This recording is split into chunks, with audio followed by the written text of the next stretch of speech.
اکثر جب کسی عام مسئلے یا بیماری کی تشخیص کرنی ہو تو وہاں ایک واضح نشانی ہوتی ہے، جیسے ایکس رے کی رپورٹ میں ٹوٹی ہوئی ہڈی بالکل صاف نظر آتی ہے۔ بالکل، اور ڈاکٹر فوراً کہتا ہے کہ مسئلہ یہاں ہے۔ ہاں، سب کچھ بالکل منطقی اور سلجھاوا لگتا ہے، لیکن جب ہم تاریخ کے سب سے خوفناک واقعات میں سے ایک یعنی پہلی جنگ عظیم کی طرف دیکھتے ہیں تو وہ ایکس رے مشین بالکل کام کرنا چھوڑ دیتی ہے۔ بالکل ایسا ہی ہے۔ آج کے اس تفصیلی جائزے میں ہمارے پاس تاریخی شواہد، ریسرچ پیپرز اور آرٹیکلز کا ایک بڑا ڈھیر موجود ہے، اور ہمارا مقصد صرف تاریخوں کی فہرست پڑھنا نہیں ہے۔ جی ہاں، ہمارا بنیادی سوال یہ ہے کہ دنیا کے سب سے ذہین اور طاقتور رہنماؤں نے آخر کس طرح تباہی کی ایسی آٹومیٹک مشین بنا دی جسے وہ خود بھی بند نہیں کر پائے۔ اس سے پہلے کہ ہم ان حقائق کی تہہ میں اتریں، دیکھنے والوں سے ایک چھوٹی سی گزارش ہے۔ اگر یہ تنقیدی جائزہ پسند آئے تو مزید ویڈیوز کے لیے دی گلوبل انسائٹس یوٹیوب چینل کو ضرور سبسکرائب کریں۔ اور ہاں، اگر یہ مواد آپ کو اپیل کرے تو لائک کرنا مت بھولیے گا۔ چلیں واپس آتے ہیں اس عالمی تباہی کی طرف۔ 1914 سے شروع کرتے ہیں۔ یورپ کی بڑی طاقتیں اس وقت دو بڑے اتحادی گروپوں میں بٹی ہوئی تھیں۔ ایک طرف ٹرپل انٹینٹ تھا جس میں فرانس، برطانیہ اور روس شامل تھے۔ صحیح، اور دوسری طرف ٹرپل الائنس تھا جس میں جرمنی، آسٹریا ہنگری اور اٹلی تھے۔ یہاں تک تو بات سمجھ آتی ہے کہ ممالک اپنے دفاع کے لیے دوست بناتے ہیں۔ بالکل۔ پھر 28 جون 1914 کو سراجیو میں ایک واقعہ ہوتا ہے۔ وہ آسٹریا کے آرچ ڈیوک فرانس فرڈینینڈ کا قتل ہے نا، جسے ایک 19 سالہ سلاو نیشنلسٹ گاوریلو پرنسپ نے مار دیا تھا۔ جی بالکل۔ اب یہاں ایک چیز بڑی حیران کن ہے۔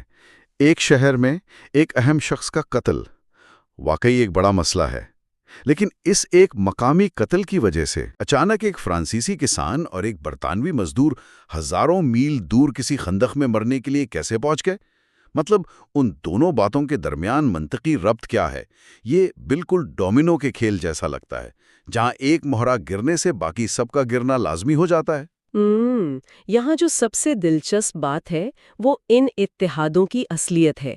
اگر ہم اسے آج کی زبان میں سمجھیں تو یہ 1914 کے جو معاہدے تھے یہ کوئی عام دوستی نہیں تھیں۔ تو پھر یہ کیا تھے؟ یہ بالکل آج کے کسی سمارٹ کانٹریکٹ کی طرح تھے۔ ان میں ایسی شرطیں تھیں کہ اگر ایک ٹریگر دب گیا تو باقی سب کچھ خود بخود ایگزیکیوٹ ہو جائے گا۔ یعنی ایک آٹومیٹک چین ری ایکشن؟ بالکل۔ ان معاہدوں کے پیچھے فوجی نقل و حرکت کے ٹائم ٹیبلز تھے۔ اس دور میں فوج کو بارڈر تک پہنچانے کے لیے ٹرینوں کا استعمال ہوتا تھا۔ ہر ملک کے جنرلز نے سالوں تک بیٹھ کر حساب لگایا ہوا تھا کہ اگر روس اپنی فوج کو ٹرین پر بٹھاتا ہے تو انہیں بارڈر تک آنے میں اتنے دن لگیں گے۔ اور جرمنی کو معلوم تھا کہ وہ فرانس اور روس کے درمیان پھنسا ہوا ہے۔ ان کا پلان یہ تھا، جسے شلیفن پلان کہتے ہیں، کہ روس بڑا ملک ہے، اسے تیار ہونے میں وقت لگے گا۔ صحیح کہا آپ نے۔ جرمنی کا ارادہ تھا کہ اس سے پہلے کہ روس بارڈر پر پہنچے، جرمنی تیزی سے بیلجیم کے راستے فرانس پر حملہ کر کے اسے شکست دے گا اور پھر گھوم کر روس سے لڑنے چلا جائے گا۔ چلیں ان حقائق کی تہہ تک جاتے ہیں۔ کیا ان ممالک کے رہنماؤں کو اندازہ نہیں تھا کہ ان کے بنائے ہوئے معاہدے انہیں ایک عالمی تباہی کی طرف لے جا رہے ہیں؟ جب روس نے سربیا کو بچانے کے لیے اپنی ٹرینیں سٹارٹ کیں تو کیا جرمنی کے پاس کوئی اور راستہ نہیں بچا تھا؟ یہاں جو بات سب سے حیران کن ہے وہ یہ ہے کہ جنگ کا آغاز ایک طرح کے دفاعی خوف کی وجہ سے ہوا۔ جرمنی کے مطابق جیسے ہی روس نے اپنی فوج حرکت میں کی، ان کا ٹائمر سٹارٹ ہو گیا۔ یعنی انہیں ہر حال میں فرانس پر حملہ کرنا تھا، چاہے فرانس نے کچھ کیا ہو یا نہ کیا ہو۔ جی، اور چونکہ فرانس تک جلدی پہنچنے کا راستہ نیوٹرل بیلجیم سے گزر کر جاتا تھا تو جرمنی نے بیلجیم پر حملہ کر دیا۔ اب چونکہ بیلجیم پر حملہ ہوا تو برطانیہ کے پاس بھی ایک معاہدہ تھا کہ وہ بیلجیم کی حفاظت کرے گا۔ اور یوں برطانیہ بھی اس آگ میں کود پڑا۔ سیاستدان خطوط لکھ رہے تھے، امن چاہتے تھے، لیکن جنرلز نے کہا کہ بھائی ہم نے ٹرینیں چلوا دی ہیں، اب انہیں روکا گیا تو پورا ملک بلاک ہو جائے گا۔ بالکل، خوف نے سب کو جنگ میں دھکیل دیا، لیکن اس افراتفری میں بے وقوفیوں کی بھی کمی نہیں تھی۔ مثال کے طور پر مشرقی محاذ پر روس نے جوش میں آ کر ایسٹ پروشیا پر حملہ تو کر دیا۔ ہاں، پھر بیٹل آف ٹیننبرگ والا واقعہ ہوا جہاں جرمنی نے روس کو عبرتناک شکست دی اور 90,000 روسی فوجی قید ہو گئے۔ ہاں، اور اس کی وجہ سن کر تو عقل دنگ رہ جاتی ہے۔ روسی فوج اپنی اہم ریڈیو نشریات اور فوجی موومنٹ کے پیغامات بنا کسی کوڈ کے سیدھے سادھے الفاظ میں بھیج رہی تھی۔ حیرت انگیز، مطلب جرمنی کے آپریٹرز بس آرام سے بیٹھ کر سن رہے تھے کہ روسی فوج کل کہاں کیمپ لگائے گی اور انہوں نے وہاں پہلے سے ہی توپ خانہ سیٹ کر لیا۔ بالکل، لیکن اگر ہم مغربی محاذ کی طرف دیکھیں تو وہاں کی کہانی بالکل الگ اور خوفناک تھی۔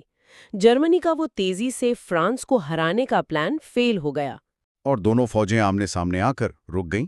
یہیں سے وہ حصہ شروع ہوتا ہے جسے ہم خندقوں یعنی ٹرینچز کی جنگ کہتے ہیں۔ انگلش چینل سے لے کر سوئٹزرلینڈ تک 350 میل لمبی خندقوں کا جال۔ ہاں، اب سوال یہ اٹھتا ہے کہ فوجیں اچانک رک کیوں گئیں؟ انہوں نے زمین کے اندر گڑھے کھود کر رہنا کیوں شروع کر دیا؟ اس کی وجہ وہ نئی ٹیکنالوجی تھی، ہے نا؟ جی، اس کا سیدھا سا جواب ایک نئی مشین تھی، مشین گن۔ پہلے فوجیں آمنے سامنے کھڑی ہو کر رائفل سے لڑتی تھی، لیکن اب ایک اکیلا شخص خندق میں بیٹھ کر ایسی مشین گن چلا رہا تھا جو 1 منٹ میں 600 گولیاں فائر کرتی تھی۔ 600 گولیاں! یہ تو واقعی تباہ کن ہے۔ وہ اکیلا شخص حملہ کرنے والے 100 فوجیوں پر بھاری تھا۔ بالکل، مشین گن اور خاردار تاروں نے مل کر ایک ایسی دیوار بنا دی تھی جسے پار کرنا تقریباً ناممکن تھا۔ زندہ رہنے کا واحد طریقہ یہ تھا کہ زمین کے اندر کھود کر خندق بنا لی جائے۔ اور یہ خندقیں کوئی چھوٹی نالیاں تو تھیں نہیں، یہ تو زمین کے اندر مٹی، کیچڑ اور چوہوں سے بھری ہوئی پوری کے پوری بستیاں تھیں جہاں فوجی مہینوں تک پھنسے رہتے تھے۔ اور ان دو خندقوں کے درمیان کی زمین کو نو مینز لینڈ کہا جاتا تھا، جہاں صرف موت کا راج تھا۔ یہاں معاملہ واقعی بہت دلچسپ ہو جاتا ہے۔ جب ٹیکنالوجی نے دفاع کو اتنا مضبوط بنا دیا تھا تو کیا جنرلز کو یہ اندازہ نہیں تھا کہ لاکھوں جوانوں کو سیدھا فائرنگ لائن میں بھیجنا خودکشی کے مترادف ہے؟ اگر ہم اس سے بڑی تصویر سے جوڑ کر دیکھیں تو فوجی قیادت کے پاس ان نئی مشینوں سے نمٹنے کے لیے پرانی صدی کی سوچ تھی، 19ویں صدی کی سوچ، جہاں جنگ بہادری اور آخری دھاوے سے جیتی جاتی تھی۔ تو اس ڈیڈ لاک کو توڑنے کے لیے انہوں نے کیا کیا؟ انہوں نے ٹیکنالوجی کا ایک اور بھیانک استعمال ڈھونڈا، زہریلی گیس۔ اپریل 1915 میں وائپریس کی دوسری جنگ میں پہلی بار کلورین گیس کا استعمال ہوا۔ اوہ، وہ گیس جو ہوا سے بھاری ہوتی تھی اور سیدھا خندقوں کے اندر جا کے بیٹھ جاتی تھی؟ جی ہاں، جس نے بھی اسے سونگھا اس کے پھیپھڑے اندر سے جل گئے۔ اس کے علاوہ ہوائی جنگ کا بھی آغاز ہو چکا تھا۔ جرمن طیاروں نے فوکس سکورج کے دور میں آسمان پر برتری حاصل کر لی تھی۔ اور جرمنی نے برطانیہ پر زیپلن غباروں کے ذریعے بمباری بھی شروع کر دی تھی، لیکن ان سب کے باوجود محاذ تو وہیں کا وہیں رہا۔ بالکل، 1916 تک آتے آتے یہ جنگ ایک وار آف اٹریشن بن گئی۔ اس کا مطلب تھا کہ دشمن کو اس قدر خون بہانے پر مجبور کرو کہ اس کے پاس لڑنے کے لیے بندے ہی ختم ہو جائیں۔ یعنی اب مقصد زمین فتح کرنا نہیں تھا، بس مخالف فوج کو ختم کرنا تھا۔ جی، بیٹل آف ورڈن اس کی سب سے خوفناک مثال ہے۔ جرمن جنرل کا مقصد کسی مقام پر قبضہ کرنا نہیں تھا، بلکہ فرانس کی فوج کا خون نچوڑنا تھا۔ اس ایک مقام پر 3,65,000 فرانسیسی اور لاکھوں جرمن فوجی مارے گئے۔ اور بیٹل آف دی سوم کا حال دیکھیں تو پہلے ہی دن 57,000 برطانوی فوجیوں کا جانی نقصان ہوا۔ یہ تاریخ کا وہ موڑ تھا جب انسانی جانوں کو فیکٹری کی پیداوار کی طرح استعمال کیا جانے لگا۔ بالکل ایسا ہی ہے۔ سوم کی جنگ میں ہی برطانیہ نے پہلی بار ٹینکوں کا استعمال کیا تھا، لیکن وہ تعداد میں اتنے کم تھے کہ اس تباہی کو روک نہیں سکے۔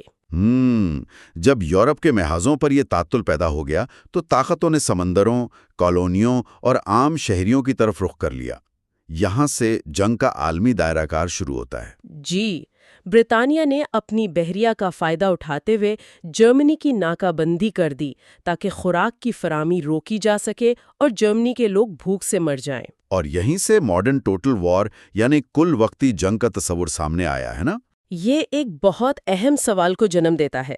جدید دور کی کل وقتی جنگ کا مطلب یہ تھا کہ کھیتوں میں کام کرنے والے کسان اور کارخانوں کی عورتیں بھی اب جنگی اہداف کا حصہ بن چکی تھیں۔ ہاں، اور جب برطانیہ نے جرمنی کو بھوکا مارنا شروع کیا تو جرمنی نے جوابی حملہ یو بوٹس یعنی آبدوزوں کے ذریعے کیا۔ بالکل، انہوں نے مسافر بردار جہاز لوسیٹانیا کو بھی غرق کیا، جس میں 1200 کے قریب لوگ مارے گئے، جن میں امریکی شہری بھی تھے۔ لیکن یہ جنگ صرف سمندروں تک محدود نہیں رہی۔ افریقہ میں جرمن کرنل وان لیٹو وربک نے کمال کی گوریلا جنگ لڑی۔ اور مشرق وسطی میں لارنس آف عربیہ کی قیادت میں عربوں کی بغاوت بھی ہوئی، جبکہ اتحادیوں کو گیلی پولی کے محاذ پر سخت ناکامی کا سامنا کرنا پڑا۔ اور مکمل جنگ کی اس تباہ کاری میں ایک اور بہت بڑا انسانی المیہ بھی سامنے آیا۔ عثمانی سلطنت کے اندر آرمینیائی شہریوں کے ساتھ ایک انتہائی دردناک سلسلہ شروع ہوا۔ جی بالکل، شواہد بتاتے ہیں کہ لاکھوں آرمینیائی شہریوں کو شامی صحرا کی طرف بے دخل کیا گیا، جس میں 10 لاکھ سے زائد افراد ہلاک ہوئے۔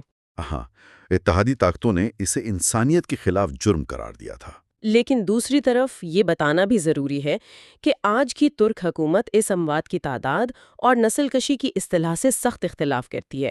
ان کا موقف ہے کہ یہ اموات جنگ کے حالات کا نتیجہ تھیں۔ یعنی ہمارا مقصد یہاں غیر جانبداری سے حقائق کو سامنے رکھنا ہے، لیکن یہ واضح ہے کہ سالہ سال کے جانی اور معاشی نقصان نے بڑی سلطنتوں کو اندر سے کھوکھلا کر دیا تھا۔ بالکل، 1917 اور 18 کے دور میں یہی اندرونی ٹوٹ پھوٹ انقلاب کی شکل میں سامنے آئی۔ سب سے پہلے روس میں زار کی حکومت ختم ہوئی اور بولشوک پارٹی یعنی ولادیمیر لینن اقتدار میں آ گئے۔ انہوں نے آتے ہی جرمنی کے ساتھ بریسٹ لیٹوفوسک کا معاہدہ کیا اور روس کو جنگ سے باہر نکال لیا۔ جرمنی کے لیے یہ زبردست خبر تھی، لیکن یہیں پر جرمنی کی لیڈرشپ نے ایک ایسی بے وقوفی کی جس نے سب کچھ بدل دیا۔ انہوں نے امریکہ کو جنگ میں کھینچ لیا۔ یہی مجھے سمجھ نہیں آتا۔